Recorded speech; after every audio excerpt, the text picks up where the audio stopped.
Okay, welcome back to the study hall. This is the August 25th, 2011 edition. The main theme of today is which modifiers. As is normally the case with a sentence correction theme, I would imagine we're probably going to touch on a lot of other things in these problems too. But the main thing connecting these problems is modifiers involving the word which, and trying to articulate the use of those a little bit more carefully.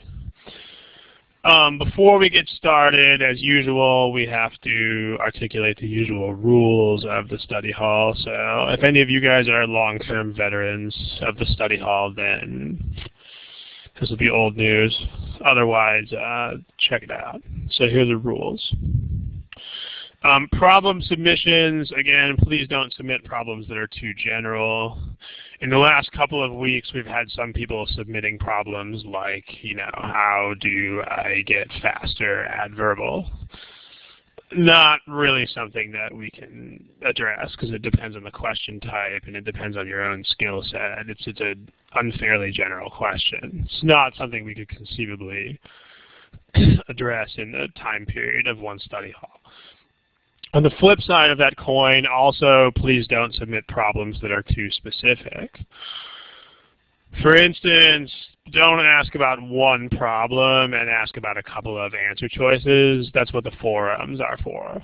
So if you have a question about which you really just want to know one answer choice, why is this right, why is this wrong, our forums are for that. So generally our forums have a decently fast turnaround time, so you'll get your answer there. Finally, personal issues also not appropriate for the study hall.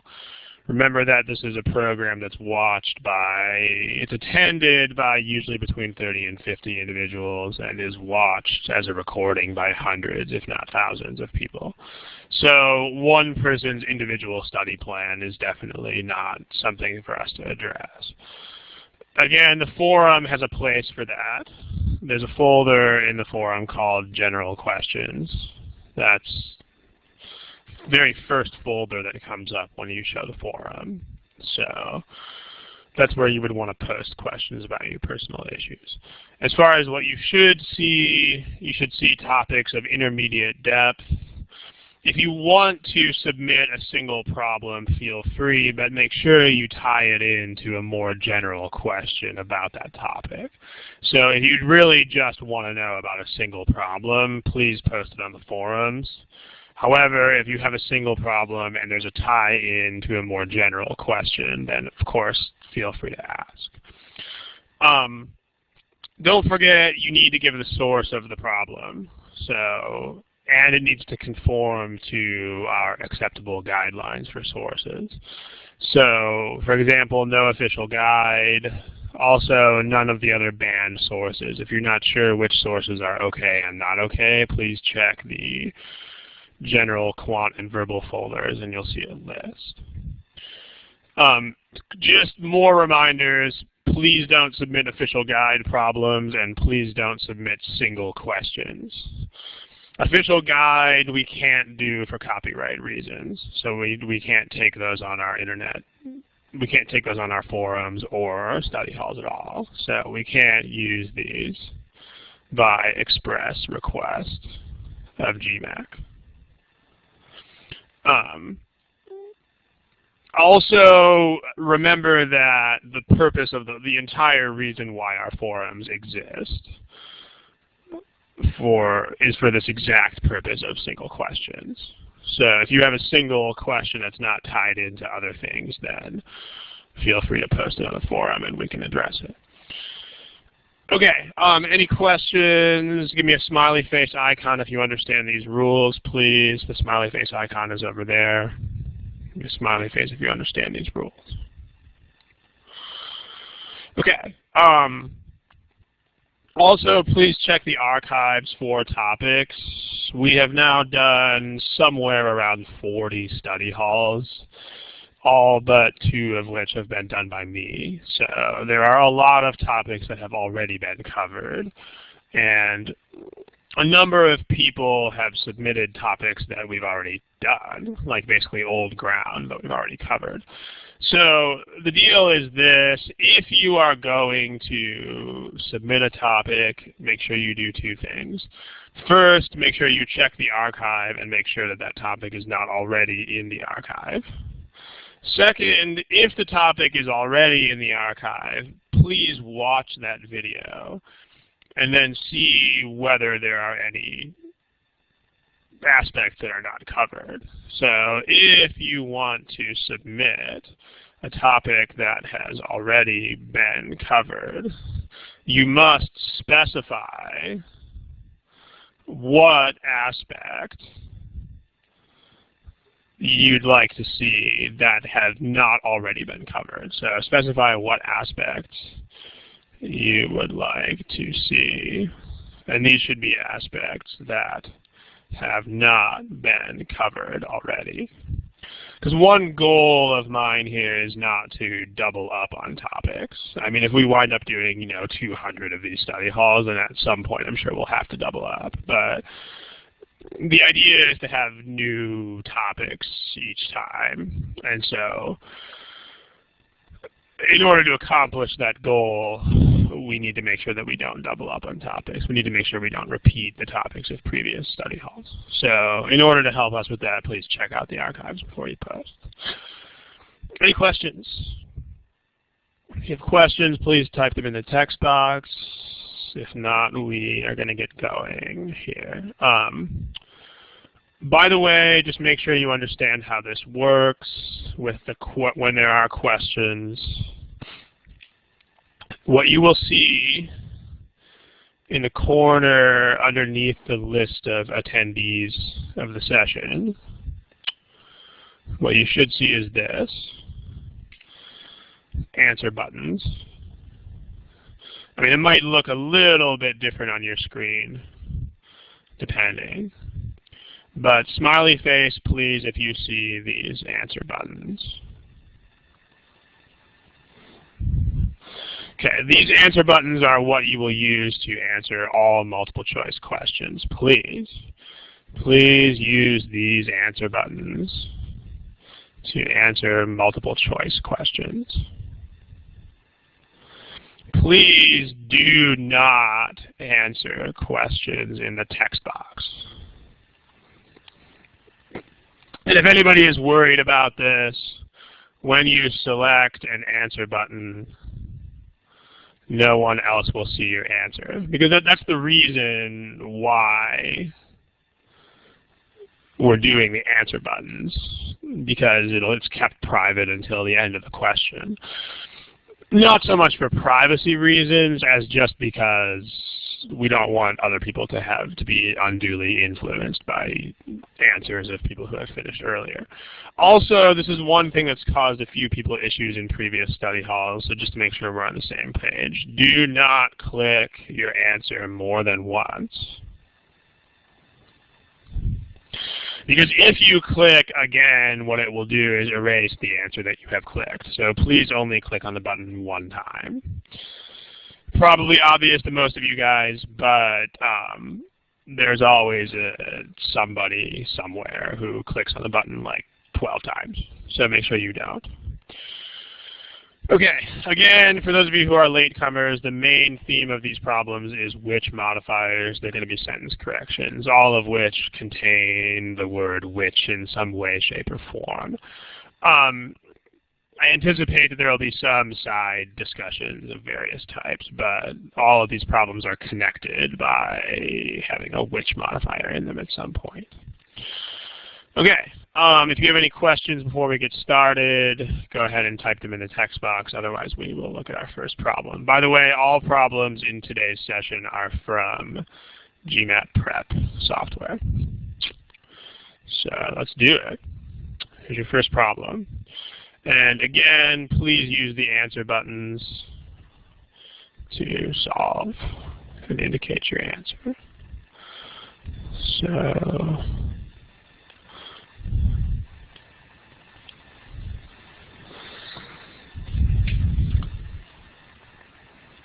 give you a timer on the screen.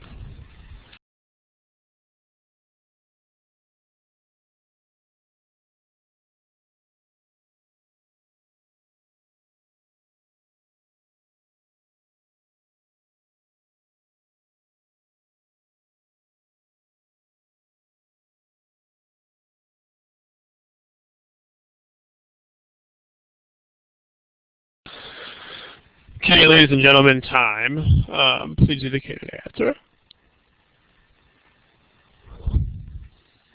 Still waiting on Kathy, Curtis, Jay Brennan, Pratik, Giannis, and Ioana.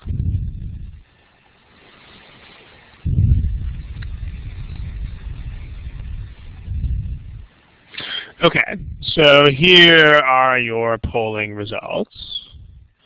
Still a couple of people who haven't answered the problem, but here are the class results. By the way, there are a few non-responses here. Make sure that you know that you're not allowed to do that on test day. So one of these non-responses on the bottom is me, but again, make sure that if you are one of the other 4 non-responses, on the actual GMAT, you cannot be a non-responder. You have to answer every problem as soon as you get it. So let's look, and in particular, the main theme of today is this whole idea of the which modifier. So let's take a look at it.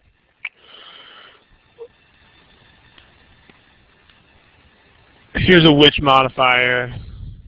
Here's another one. Can anybody summarize in the text box, how does the which modifier work?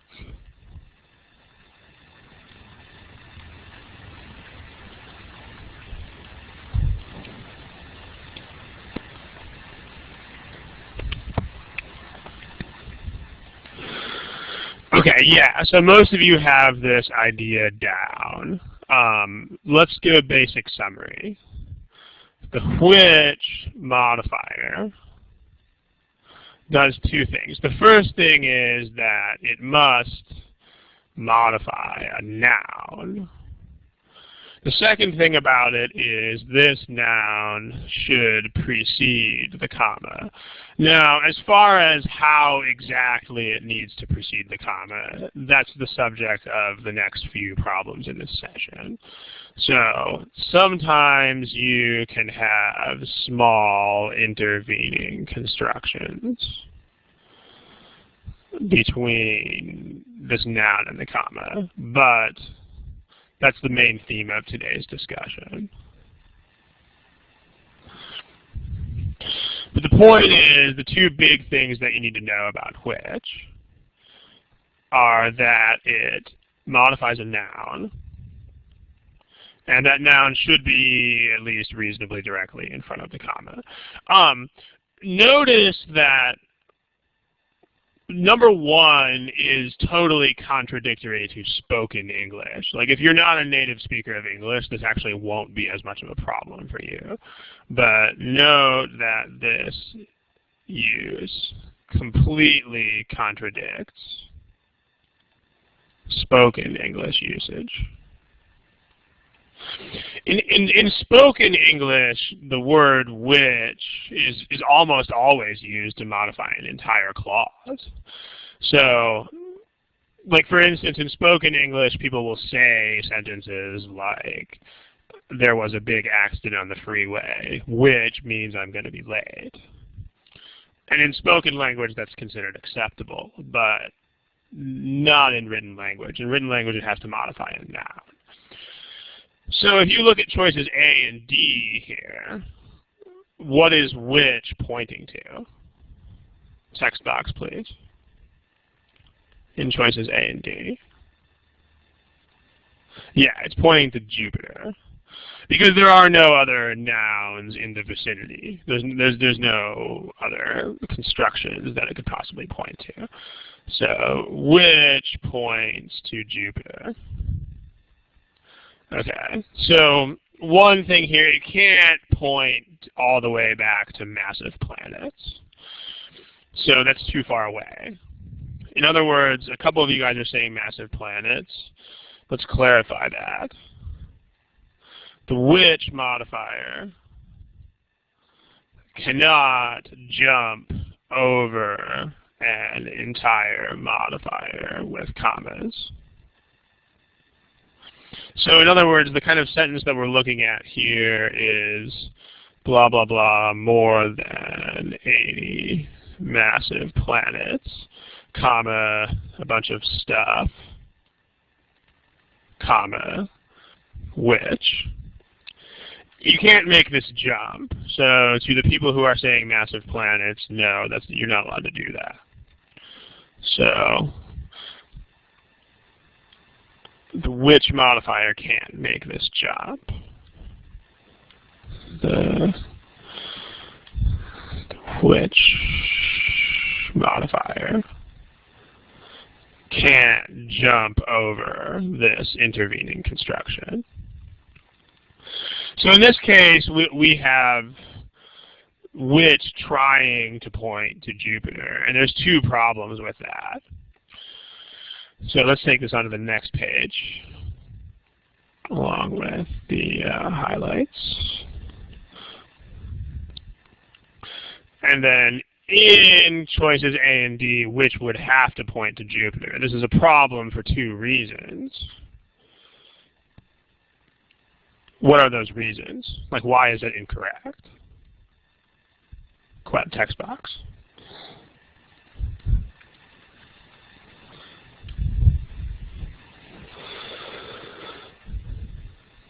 So one person's mentioned the subject verb agreement.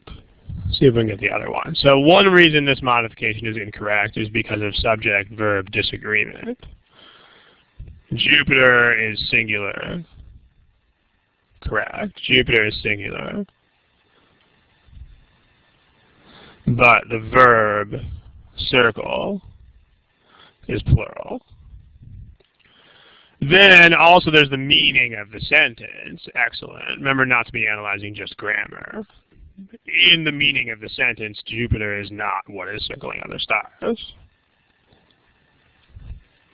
So the intended meaning of the sentence is that the other planets that astronomers have found are orbiting random stars.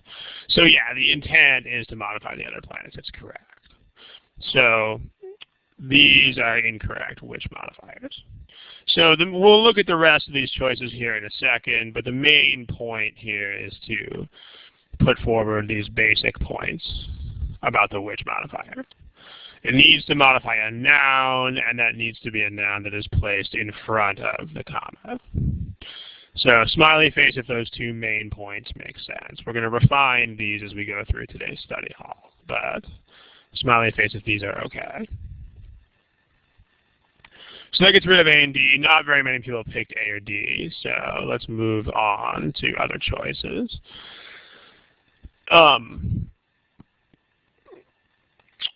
What's the problem with, Sid, I actually don't know what dangling modifier means.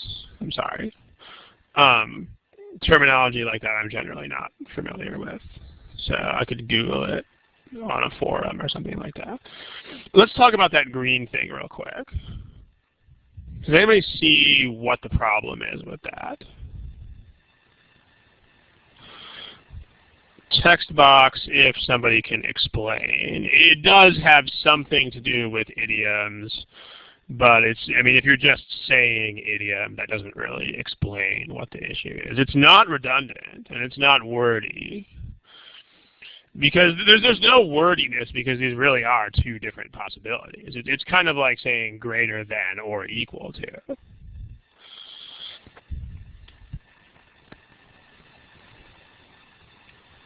So, yeah, Sid is starting to get at this here. It needs to be as large as.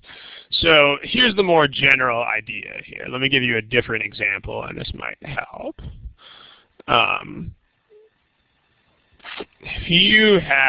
If two parallel constructions take different idioms, then both idioms must actually appear. Okay, so for instance, here are two contrasting examples. If you say something like, X is either bigger or smaller than Y, then this is actually correct. We'll talk about why in a second. But if you say something like x is greater or equal to y, then this is incorrect. The reason why the first of these is acceptable is that bigger and smaller both go with than. So you could say bigger than or smaller than, but you don't have to. The idea is that this instance of than works with both of those. It's bigger than y or smaller than y. So that's all covered by what's written in that sentence. On the other hand, the problem here is that you don't say greater to, you say greater than. So this sentence is incorrect because the requisite idioms are greater than and equal to. So those are not the same as each other. So you can't just say than and you can't just say to. Because if you just put one of those in there, then what you're doing unwittingly is excluding the other one. So in this case, you need both. So you would have to actually say x is greater than or equal to y. One person in the text box said that as large or larger is redundant. It's not redundant because it's kind of like saying greater than or equal to. Like these are not the same thing. So including both of them is actually a meaning thing. Like if you said bigger or larger, then obviously that would be redundant because bigger and larger are the same thing. But this is not redundant and neither is that. But the same issue here is with as large. You need both idiomatic constructions. As large as, and you need to have larger than. Both of those are required. So the ones that have as large or larger than are incorrect. Smiley face if that aspect makes sense.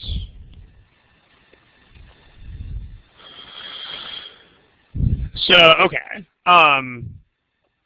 Someone in the text box wrote something like greater to or equal to. I think you meant to write greater than because greater to doesn't work. Any questions? If you have questions, go ahead and put them in the text box.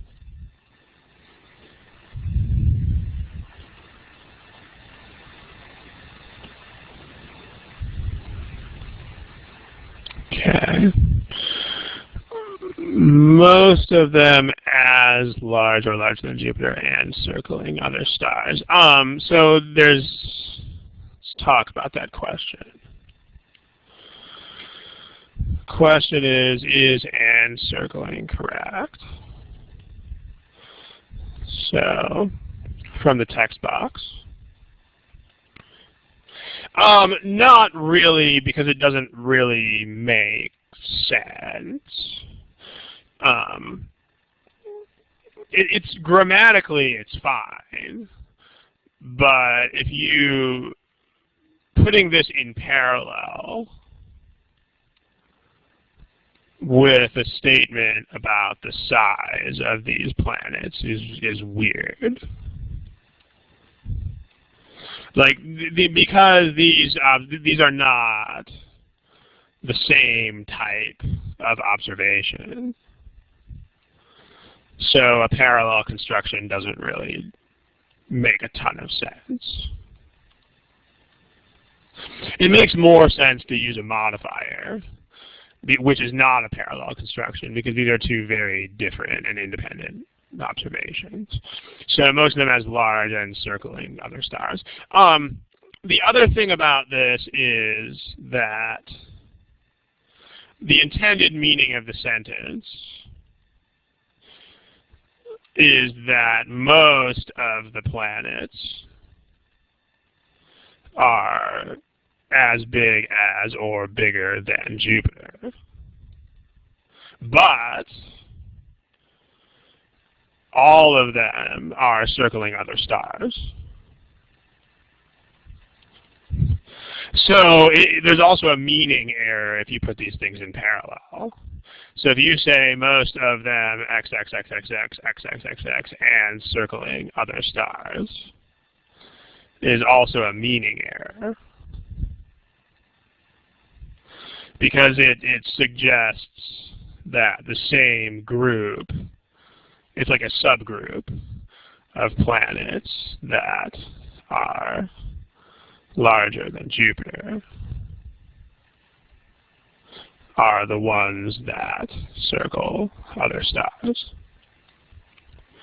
So, I mean, that's not the right meaning. The meaning of the sentence is they found, I mean, planets have to circle some star, otherwise they're not planets. So, the meaning of the sentence is that they found a bunch of planets that all circle other stars. And most of those are Jupiter size or bigger. So you need to state those things separately because they're not qualifying the same group of stars. Okay.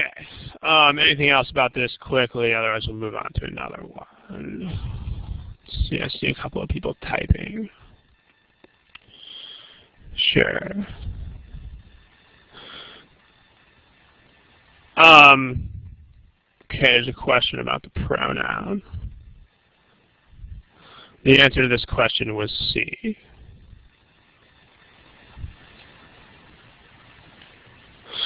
There's a question about pronoun ambiguity. I think we actually did a study hall on this, but in general, the best way to deal with pronoun ambiguity is just not to worry about it.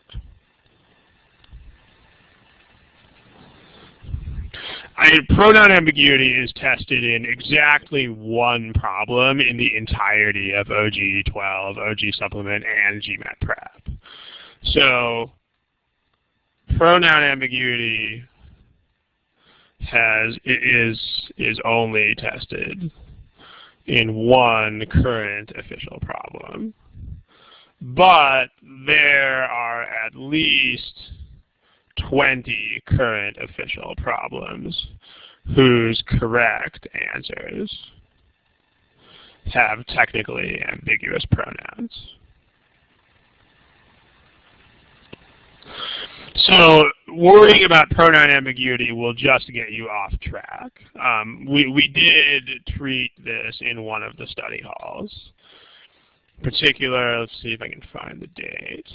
If you watch the March 31st study hall of this year, then there's more on this topic. But pronoun ambiguity is not something you should ever be really worrying about. See the March 31, 2011 study hall. Okay. Satish, as far as can we just say most, maybe, maybe not. The GMAT hasn't really done that one way or the other. So it's hard to say. Okay, let's look at another problem. That would be this one right here.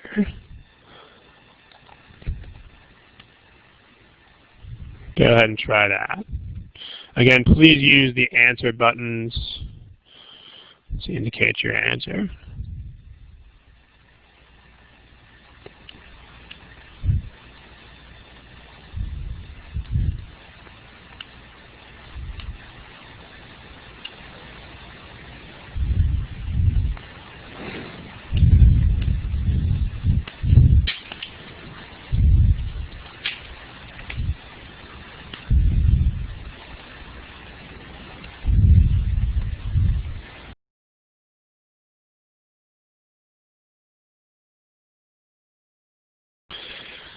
Okay, let's try to choose an answer, please, in the next 15 or 20 seconds, if you can.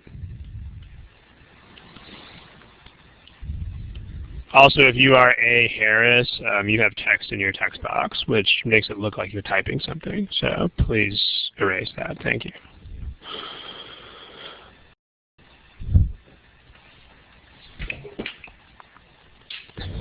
Okay, guys, next 10 or 15 seconds, please choose something.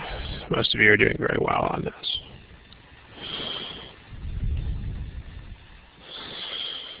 Okay, here are the class statistics. A couple people got logged out and logged back in. But again, if you didn't choose an answer, then please remember that the GMAT is a test where you have to choose an answer. So let's go ahead and take a look at the which modifiers again. Here's which. Here is which. What are those, text box please, what are those modifiers trying to point to? Like, what is the intention of those modifiers? What are they, in terms of the meaning of the sentence, what do they actually mean?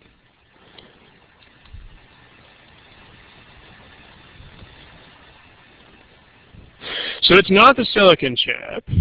We're talking about the intention, not what it would grammatically be assigned to. We're just talking about the intention. Those are intended to refer to the whole idea of the development of the silicon chip. The whole idea of developing this kind of silicon chip. So, I mean, that's the intended meaning, because I mean, if you think about, remember that you always want to figure out what the sentence is trying to say before you dig into these grammar points.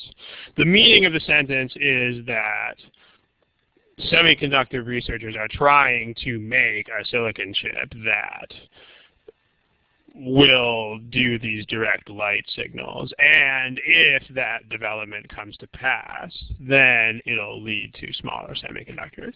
Like, it's not the chip itself. The chip itself will not lead to smaller semiconductors. It's that sort of advance in research.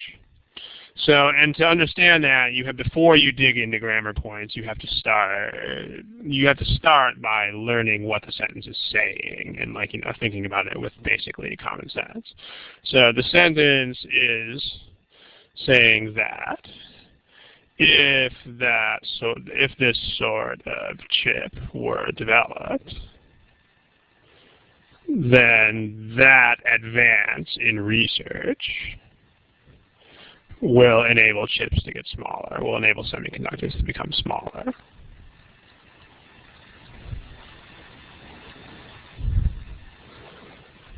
So that's the meaning. The problem is that this is not a noun.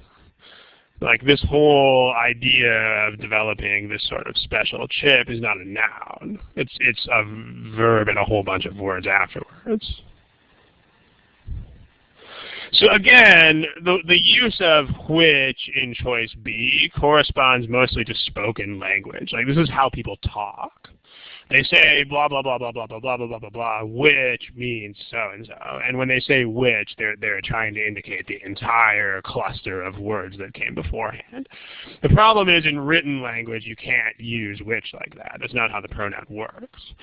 So if you don't have a noun to point to, then you can't use which.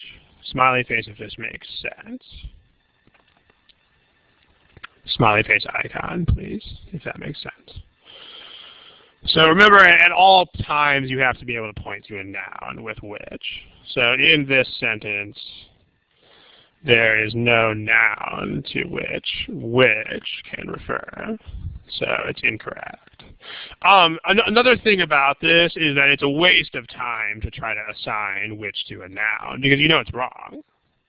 So note that it's a waste of your time to debate which of these nouns it does refer to, because it's wrong regardless.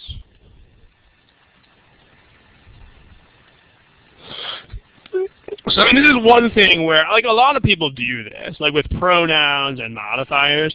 Like, they'll figure out that some pronoun or modifier is wrong because it can't point to what it's supposed to point to. But then, inexplicably enough, they will actually still spend all this time trying to assign that modifier or pronoun. make sure that you don't do that. Like if you know that a modifier or pronoun is wrong, then you can eliminate it. You don't need to bother thinking about what it really does point to. Capability of, yeah, that's a little bit weird by comparison. I mean, compared to can transmit and receive, it's definitely inferior. I'm responding to the question in the text box. So that gets rid of the ones with the which modifier. I mean, yeah, transmitting and receiving are definitely parallel. So that's not a problem. Also in response to the text box. So, okay. Questions about the which. Okay. Now, someone says to develop and a development that seems redundant. Well, if you think so, I can kind of see where you're going with that, but not really, because they're not doing the same thing. The question is whether the use of develop and development is redundant. Not really, because this is talking about the specific development of the silicon chip, whereas like this is the act of actually developing this thing in a research lab, whereas this development refers to the situation once this has been done. So these are actually referring to different things. And they look like each other, but this is the word, this is the verb develop, as in like making something. So like instead of develop, you can say manufacture or create. Whereas this is not a manufacturing or a creation. This is a development means like something that has come to be the case or something that has happened recently. So it's not redundant because they're different things. So, yeah. Okay, very few people picked, nobody picked E, so I'm assuming we don't have to worry about E because nobody picked it. In any case, it's the same kind of problem that C does. These are ing modifiers. Does anybody know, I mean, there's a lot of things that could be said about ing modifiers, and I want to make sure the class doesn't go off on a tangent. But does anybody know what are the tense implications of ing modifiers? So when you have an ing modifier, what does it imply about the tense of that action? I don't know what present continuous means, but they don't have to be in the present. No, that's incorrect. What Sid says is right here. Besides, I think the people who are saying present continuous are talking about verbs, and those are not modifiers. Well, like we're not talking about I am doing this. That's a totally different construction. That's a verb. That's not what we're talking about. So not verbs of the form like is or are doing. Like those are not modifiers. So I think this might be what present continuous means. I mean, again, I apologize for not knowing any of this terminology, but if you guys are talking about these kinds of verbs, that's not what we're talking about. We're talking about modifiers of this sort, very different animal. So let's take that to the next page. It's what one of the posters named Sid said. So let me just put Sid's text in the box here.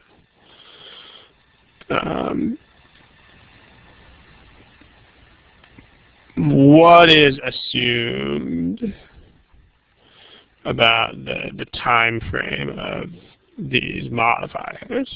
Well, here's what's assumed about the time frame of these modifiers. This is exactly correct. They take the tense of the surroundings. But by surrounding, what Sid means more exactly is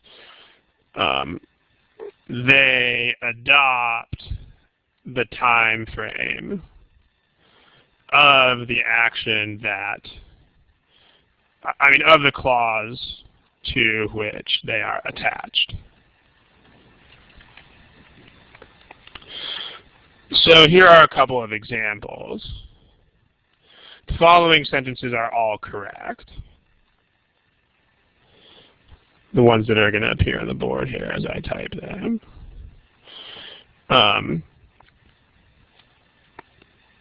First sentence is students writing papers 150 years ago used quill pens and bottled ink. Another correct sentence could say students writing papers in today's schools use Microsoft Word. And finally, last but not least, you could say,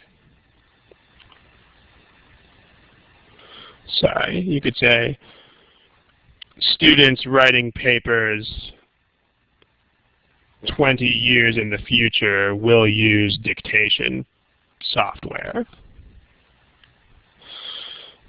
So these are all correct sentences. So notice the way that writing works. I mean, writing in each case, because remember that modifiers don't have tenses. So, like ing is not a verb and doesn't have a tense. So that just adopts this context, that adopts this context, and that adopts this context. So these are all right, and in this case, the writing refers to 150 years ago. This writing refers to right now in today's schools, and this refers to writing 20 years in the future. Okay, there's a question in the text box. Let's come back to that later because we've already handled the which. Sid, I would have to look up what a subordinate clause means, but the development thingy is called an appositive, and we did a unit on that. We'll talk. I mean, I'll put that on the board in a second. Okay, so the problem though is that this is not the same time frame. Like, you need a different verb. Because if you say, even though it says one day, you can't use leading with ing here, because the implication of leading is that it's happening right now. So it's not. I mean, the rest of this is in the present. One goal of semiconductor research is to do this, a development leading to this. Even though it says one day, the use of this modifier is incorrect. Same sort of thing here. Notice that that's fixed in the correct answer where they actually use the verb. It may one day lead. May lead is correct. It's uncertain. We don't know if it'll happen or not. There's also, so that's the issue in both C and E. Like there's also this comparative issue of can transmit and receive is definitely better than with the capability of transmitting and receiving. So these are not the kinds of things that you want to judge absolutely, but relatively. So when you look at wordiness, make sure that you don't try to judge wordiness absolutely. Instead, only judge wordiness relative to other answer choices. So for instance, if you look at the yellow parts, it should be clear that can transmit and receive is better than with the capability of transmitting and receiving. And same thing with has the capability of transmitting and receiving. I mean, you might not pick those out as wordy by themselves, but in comparison to choice A, they're definitely clumsy and sort of cumbersome. Okay. A couple of other questions that people had about this problem. Here is one. There you go. Let's see. Here's a question from Sid. That's not a run-on. It's called an appositive modifier.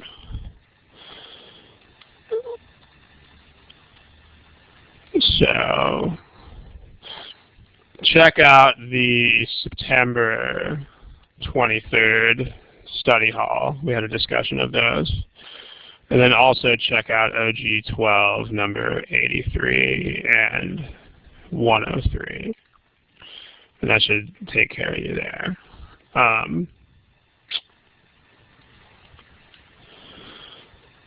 And JC says, I mean, maybe I'm misunderstanding this question, but I mean, yes, it has to make sense because everything has to make sense. I mean, obviously, if you have a nonsense sentence, it's wrong.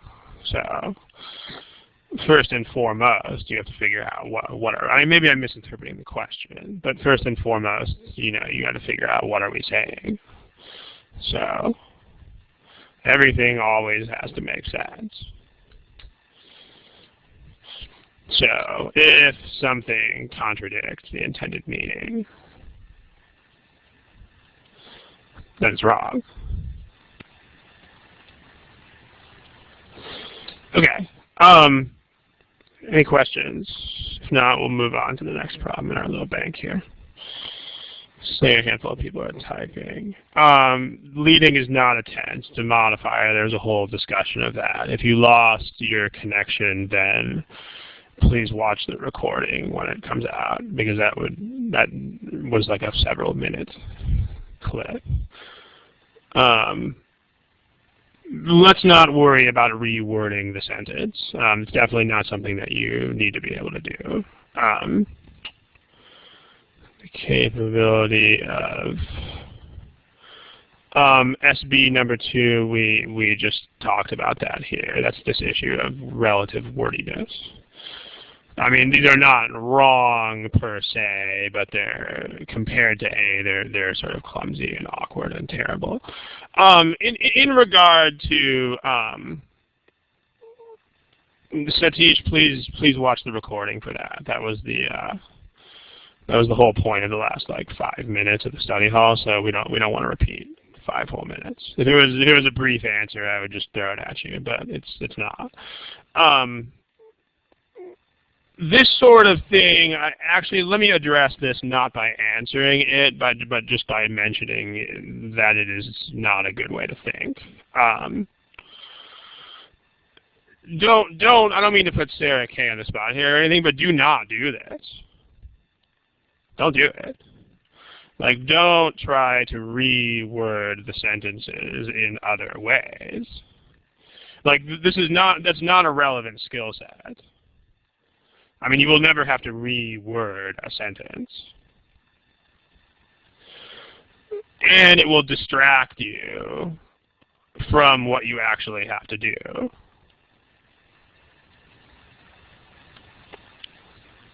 Because what inevitably happens when people who are not native English speakers try to reword sentences is that, you know, they'll come up with rewordings that have something wrong with them for some reason. And so, like, almost always, like in at least 99% of cases on the forum where people have tried to reword things, even if they're technically correct, there's something wrong with it. Like, either it's really awkward or weird or something is stylistically wrong with it, or it's not a good idea. I mean, the answer choices that are on the board should be plenty of challenge already. So remember that the only thing you really have to be able to do on these problems is point out what is right and what is wrong. You don't have to be able to rewrite them yourself, which is a totally different skill set. You know, in other words, you don't have to be a writer, you just have to be an editor. Okay, let's move on to another question. Let's look at this. This one is also an OG problem, but it also exists in GMAT prep. So hence, we can use it. Go for it. Give me about a minute, 40. Have fun.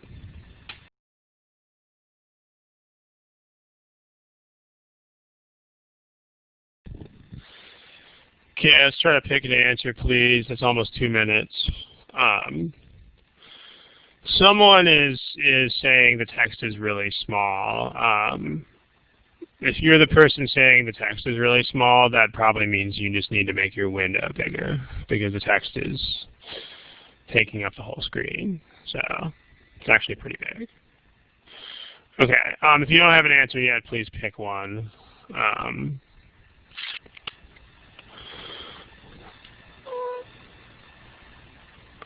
All right, so it looks like people are split between A and E. Let's take a look. How many Dickinson's letters to Susan Huntington Dickinson were written over a period beginning a few years before Susan's marriage? Blah, blah, blah, blah. We'll come back to B, C, and D here. Well, let's talk about B, C, and D first.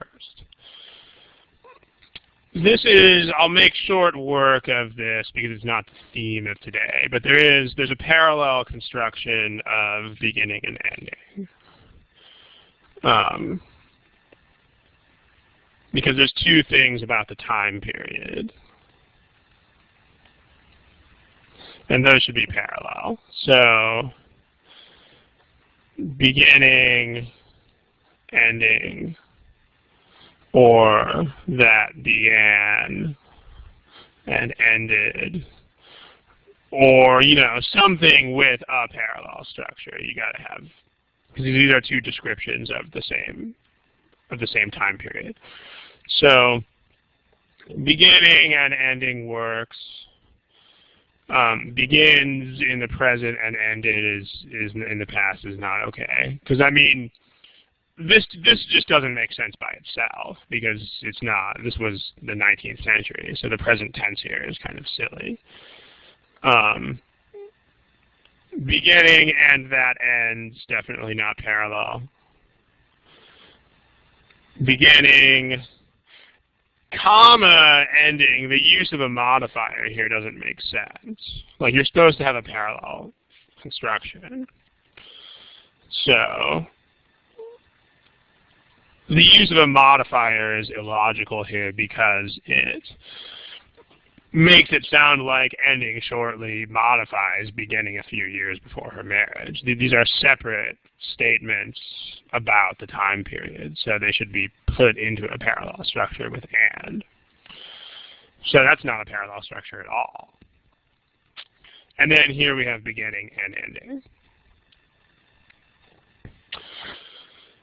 So A and E survive the parallelism cut. So now let's take this problem onto the next page. And let's look at the rest of it. So that's the original version. And then the version with, let me kind of put this together in pieces.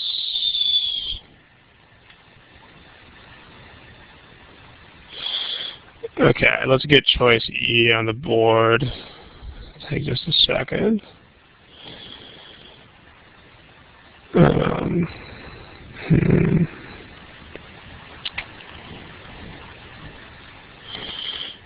Okay, here's choice E.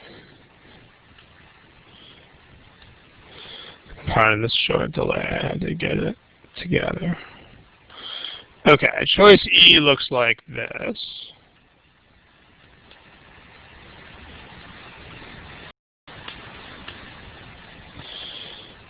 And let's get rid of the E. There. And then let's put this up there.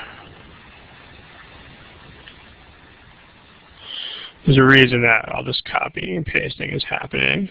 So Eliminate would put, if I didn't do it this way, Eliminate would put the wrong things on top of the wrong things. Okay, this is the choice E, and this is the choice A. Choice A is up there. Choice E is down here.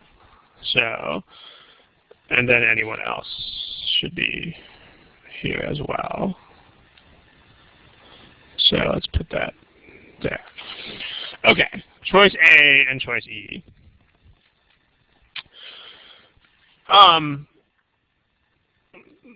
Let's talk about this first.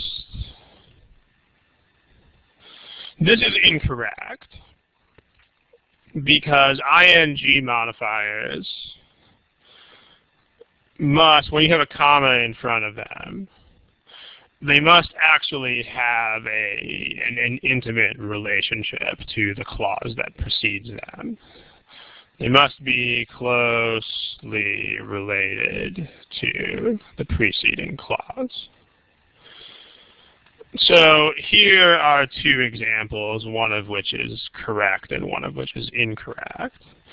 If you say, my brother took extra classes every semester in college, comma, graduating in 3 years, versus my brother ate frozen food every night, every morning in college, graduating in 3 years. The first of these sentences is correct because this describes an approximate consequence of taking extra classes. This is a direct result of taking extra classes. This sentence is incorrect because there's no relationship. These are two separate observations about my brother. So smiley face if this makes sense. When you use a comma ing modifier, you have to have an actual close relationship. Generally, there are further restrictions on those relationships. Let me see if I can grab you guys a link. If you give me about 15 seconds, I should be able to find it.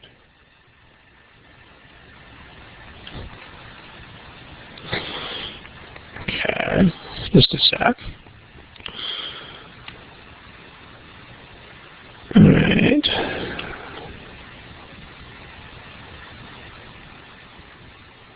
Okay. So here's more on comma ing. If you want to know more about what kinds of relationships that you're supposed to have, you guys can click on that link that's in the window. So in choice A, the problem with choice A is that there's no relationship. Like, well, it gives a time period and then it says outnumbering her letters to anybody else. So in choice A, the clause is a time period.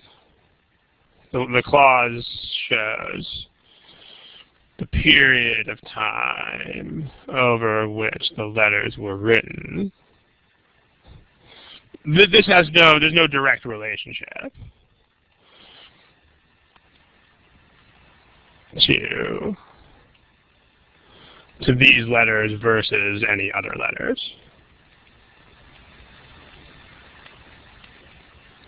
So relative numbers of letters versus letters written to other people.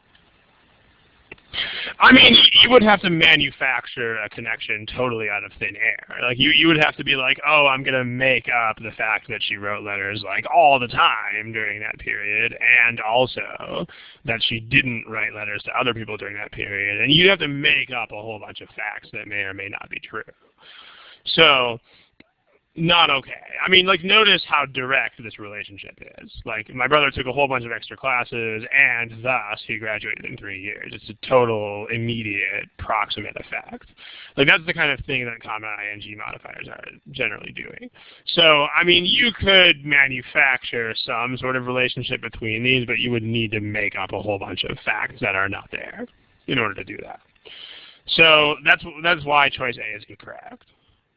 It's actually the only reason why choice A is incorrect. Now let's talk about choice E. Let's talk about this which. Let's move these clips onto the next page so we have more room to write.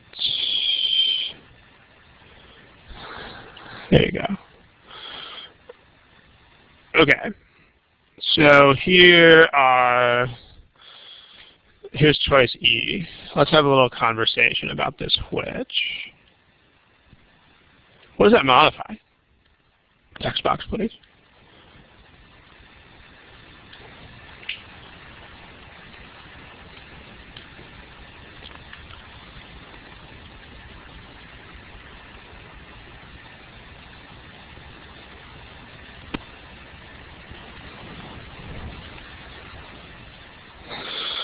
So let's see. A couple of you guys are saying Dickinson, but that's not right, because if it were Dickinson, then this would be the wrong answer. So it's not Dickinson. It's letters. So here, which modifies letters to Susan Huntington Dickinson.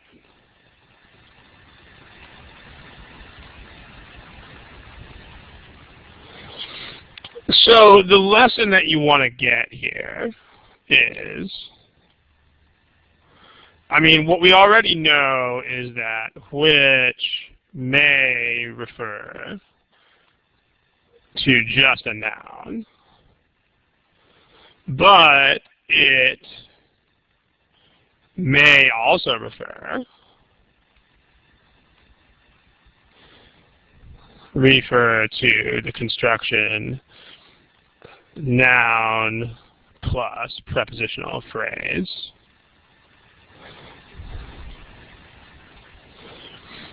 So I mean, it's still referring to this noun, but the point is that it's allowed to jump prepositional phrases.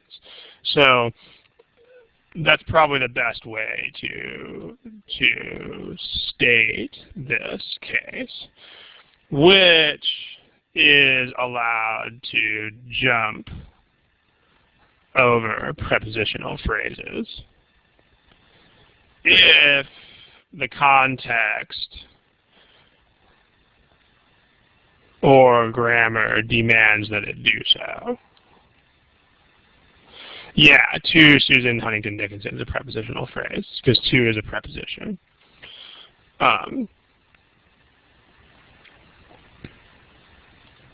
Although,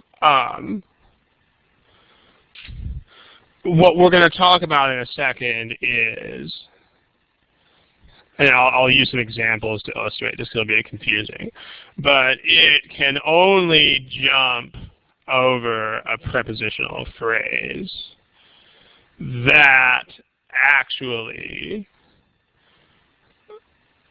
modifies the intended noun.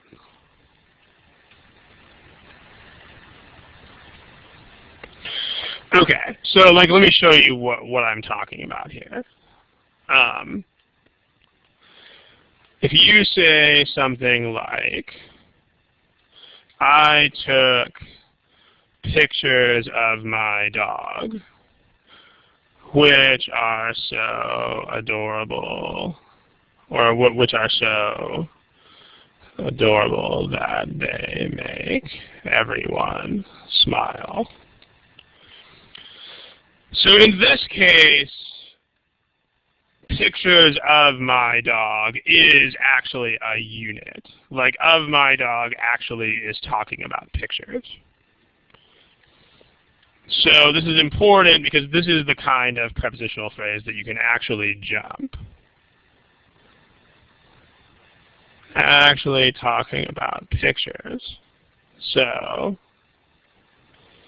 we can jump it.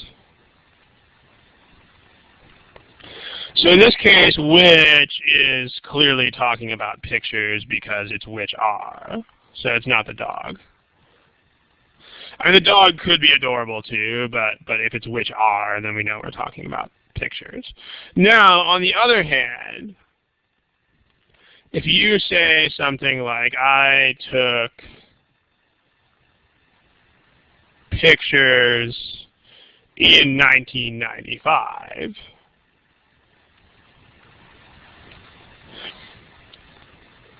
which are so adorable that, then this is incorrect. Because pictures in 1995 is not a unit. Like, in 1995 doesn't describe the pictures. It describes, it's a totally separate kind of modifier. It talks about when I took the pictures.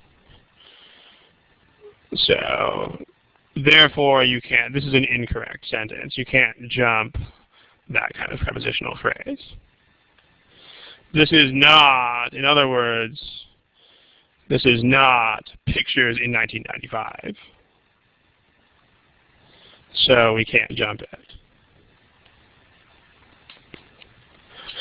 So what's going on here, this is legit because letters to Susan Huntington Dickinson is actually a noun with a prepositional phrase that modifies it.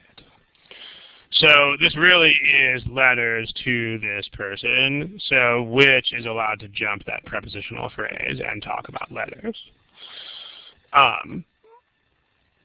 On the other hand, if it's a genuinely different prepositional phrase, then like this, I took pictures in 1995, not okay.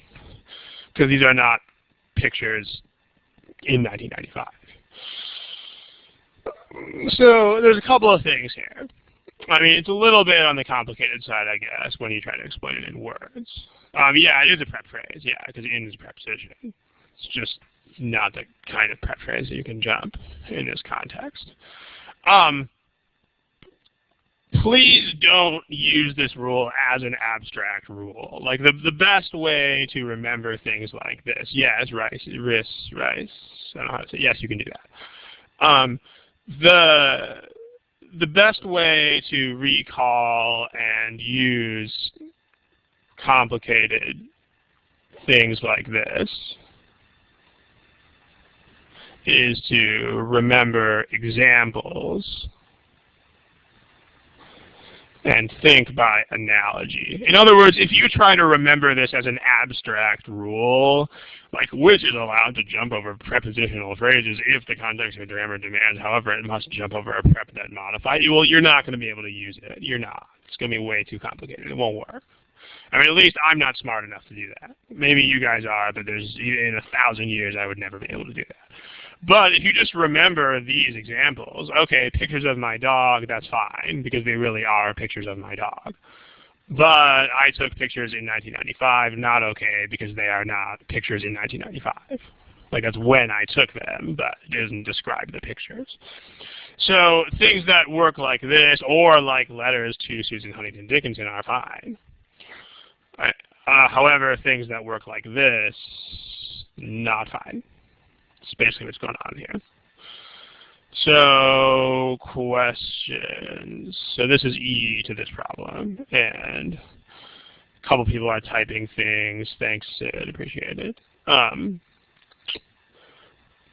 see what people are typing. There's Venche. You've had text in your text box for a very long time. So if you're typing, then fine. If you're not typing, then please erase it so it doesn't look like you're typing. Okay, thanks. Let's move on to another problem. Let's do this one. Go for it, ladies and gentlemen. Let's try it.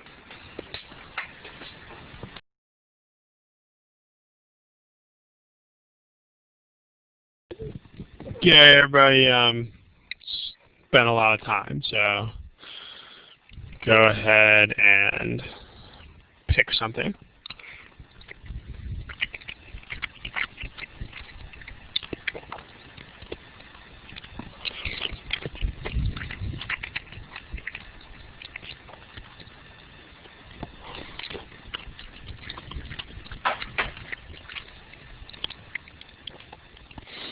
Okay, looks like basically everybody, except for newcomers and people who were logged out, people have stuff. So here are the statistics.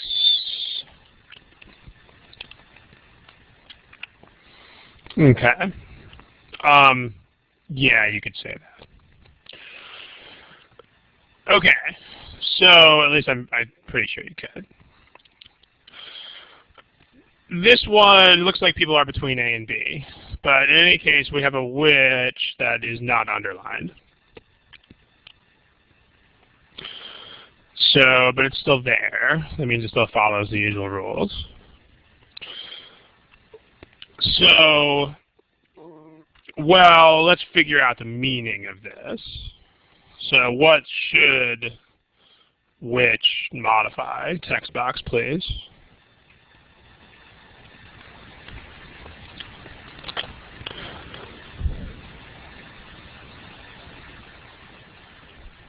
Yeah, definitely.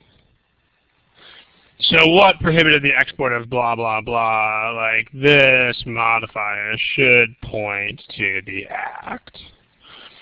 Okay, now note that the Woolens Act of 1698 is actually a unit. So it's fine to jump that of 1698. It's kind of like a picture of my dog or the letters to Susan Huntington Dickinson. This is actually the Woolens Act of 1698. That's a thing. Like the Woolens Act of that year is a thing. So the which can feel free to modify that. So this is okay, which you can jump over that and go to the Woolens Act.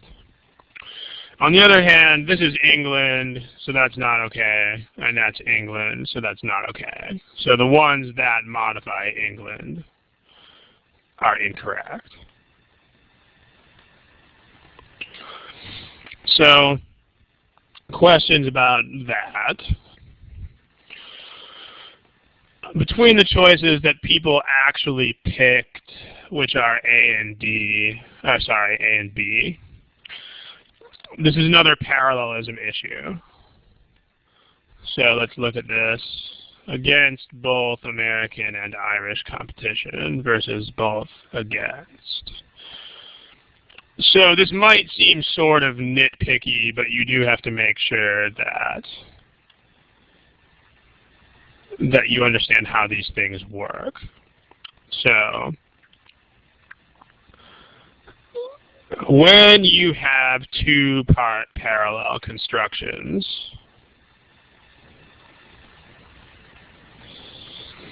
so I'll give you the brief summary if you want more details and practice.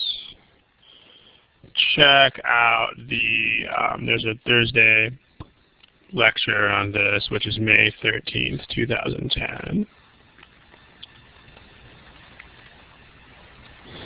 Thursday lecture. But the basic summary is this. When you have a two-part parallel signal, like, for instance, both X and Y, or not only something, but also the only and the also are optional, you know, either or, etc. The parts that follow these signals must match. So if you have the both X and Y, the X has to match the Y. So if this is enough to resolve the difference between these two choices, because if you say both against American and Irish, that doesn't work. So let's take a look. A and B. The construction here is both X and Y. So that's both and that's both. And people who are marking on the board, please don't.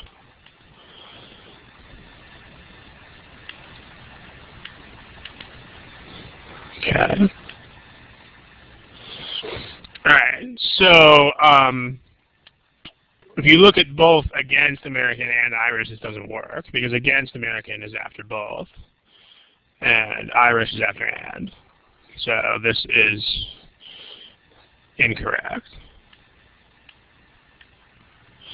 On the other hand, if you say both American and Irish, then that is correct because it's both nationality and other nationality. So that's why A is incorrect. It's not properly parallel. So for more on that, again, you can visit the study hall recording of May 13th, 2010. Any questions? Again, rewriting sentences, not a good idea. So make sure that you can analyze existing structures, and that should be, remember the warning on the previous slide about the dangers of rewriting them yourself. Okay. Looks like one other person is not really. Those are basically the same. In order to protect. Yeah. Okay, let's try to get one more of these in there before we have to run. So, yeah, for protecting is not correct in this kind of situation. So if it's the intention of the action, you use to protect for that. Okay. One more. This is one problem that a couple of you guys actually submitted. So look familiar to some of you guys. This is also GMAT prep.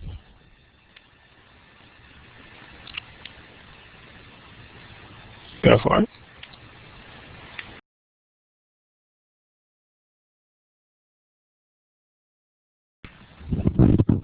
Okay, guys, it's something like 2 minutes. So if you haven't picked anything, please pick something. That basically means guess if you have to.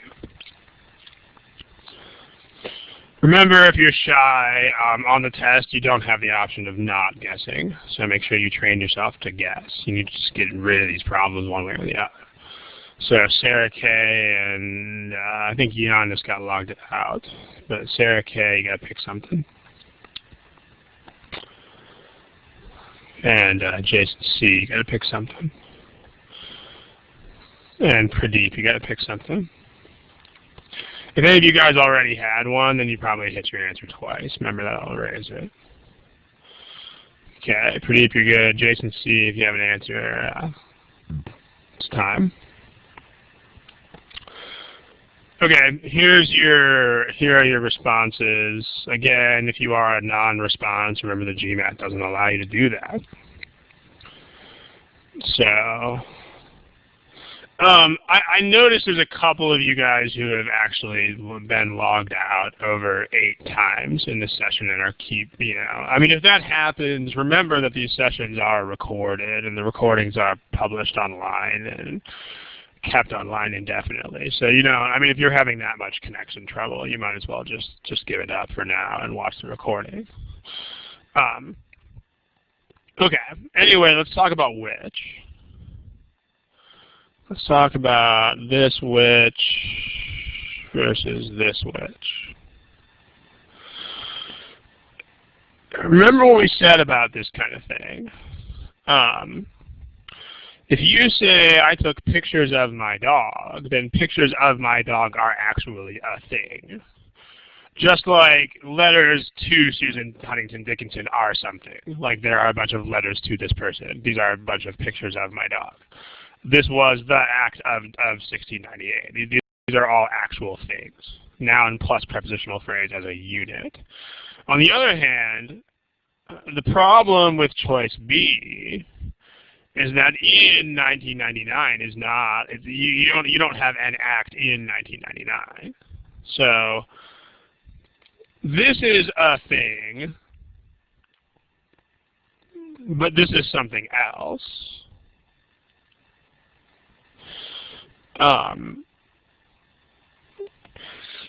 So you can't jump this prepositional phrase. This is not allowed. This is kind of like saying I took pictures in 1995, which you're not allowed to do that unless you're trying to modify 1995. Like if you say I took pictures in 1995, comma, which was the last year I was in town, then that's fine, because then which is modifying 1995. But here it doesn't work because this is not, it's not this act in 1999. It's they passed this act and then this is another description. So this is a jump that you're not allowed to make. So B is a lot like, again, don't think in terms of abstractions and rules, think in terms of examples. B is a lot like I took pictures in 1995, which were ... In other words, this prep phrase is a separate description, so you can't jump it.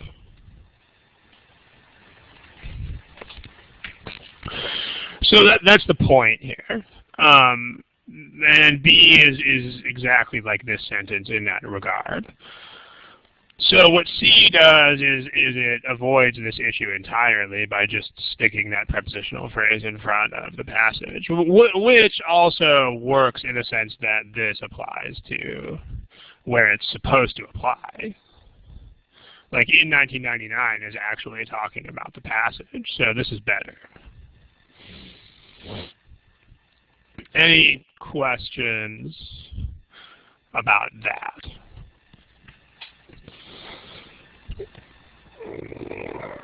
Okay. We're running down on time here, so I'll give you a little bit of a summary about what's wrong with the others.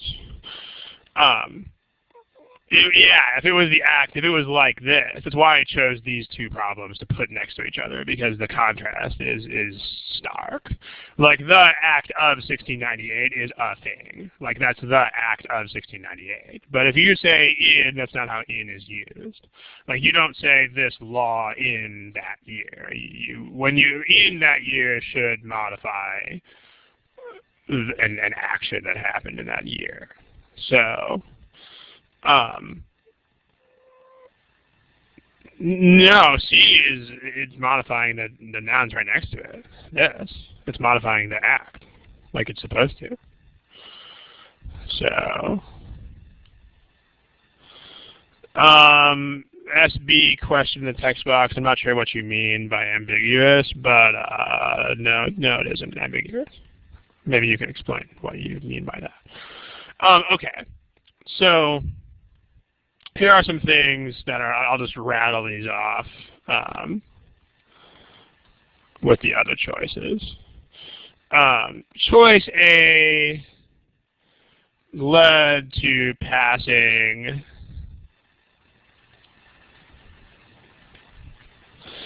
is not an idiomatic construction. Also, the comma plus ing modifier is incorrect. In other words, the comma plus allowing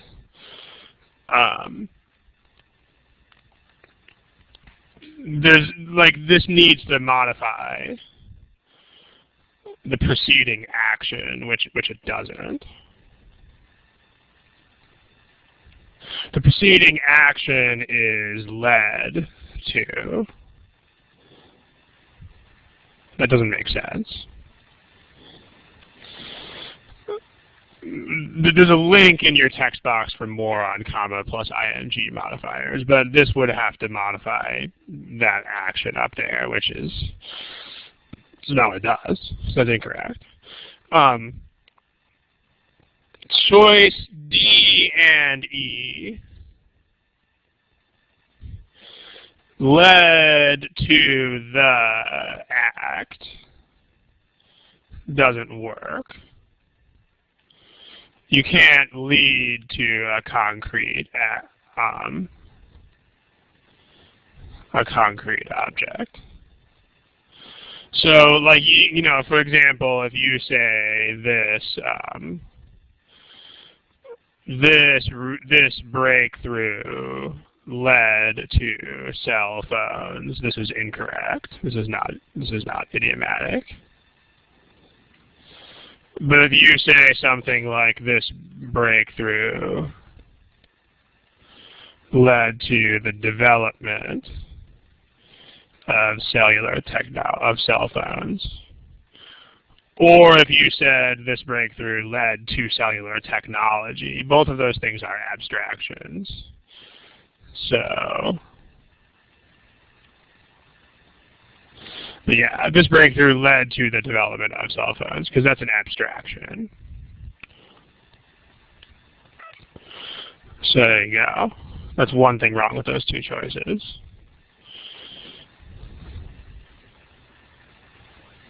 You can only lead to abstractions.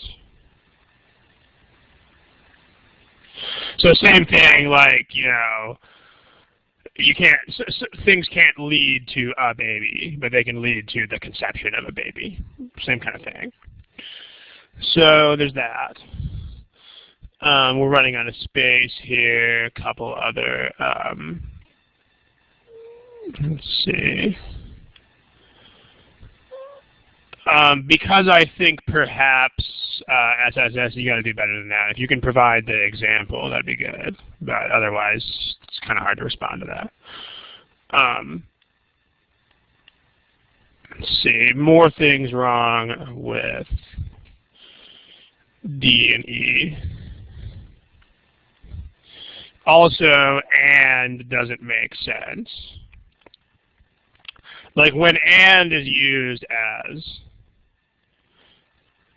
as a connector, it should connect to separate and independent things.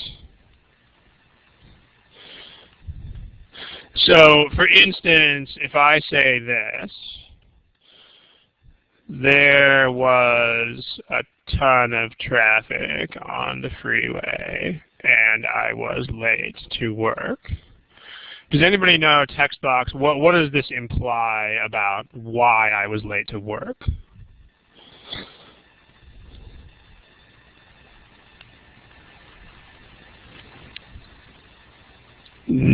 All of you guys know, not at all. The implication here is actually that I was not late because of the traffic. Because again, and means separate. So no, it doesn't mean traffic was the reason. It means exactly the opposite of this. So this sentence implies that I was late for a reason other than the traffic. Because what and does, this and that means they are separate. So if I actually wanted to imply that, like a causation here, I'd have to use a modifier for that. So what this sentence would be doing is something like, oh, look, here are two bad things that happened to me today. Number one, there was a ton of traffic, and separately, number two, I was late. So make sure you know this. When people speak, this is not how this works. But in written language, and unless you have other connectors, implies separate. So if there's a relationship, you must use either a modifier or other connectors. So like an example of using other connectors is there was a ton of traffic and I was thus late to work. If you have the word thus in there, then you are fine, because this is not just and anymore, this is and thus. But if you use the word and by itself, it actually implies that these are two things that have nothing to do with each other.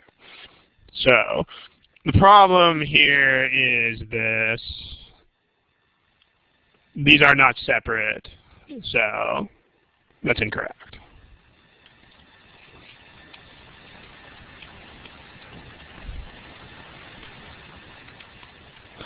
Again, that's a spoken language issue. Couple of other things. If you let's see. It's an idiom thing. NZ, please try to spell words correctly when you type messages, with something and thought and stuff like that. If you could take the extra half a second to write that correctly, it'd be appreciated. Kind of took me a while to figure out what THOT was. So, intent to verb is not okay, and intent of verbing is okay. Finally, the whole idea of passage versus passing. I mean, if you have a dedicated noun form of an action,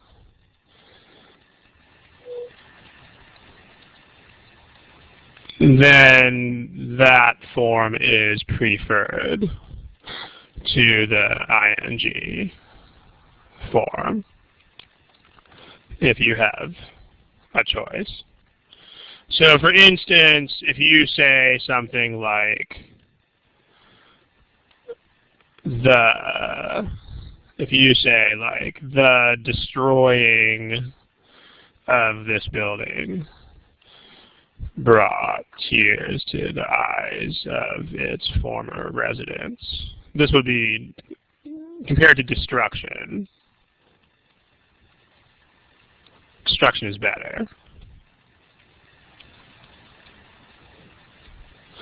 So I mean, this is not as good, and this is better. I mean, it's not strictly wrong, but remember that a lot of these errors are comparative. So if you have a choice between passing and passage as nouns, then you should use passage.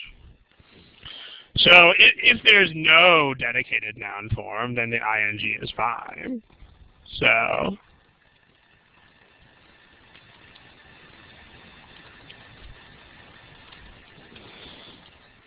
So for instance, if you have something like, the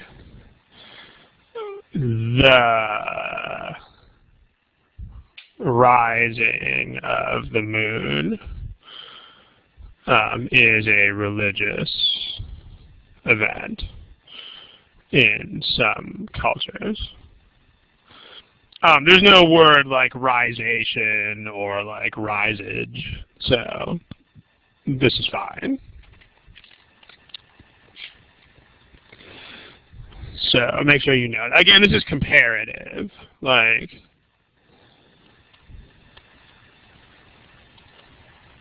risage, risation, etc.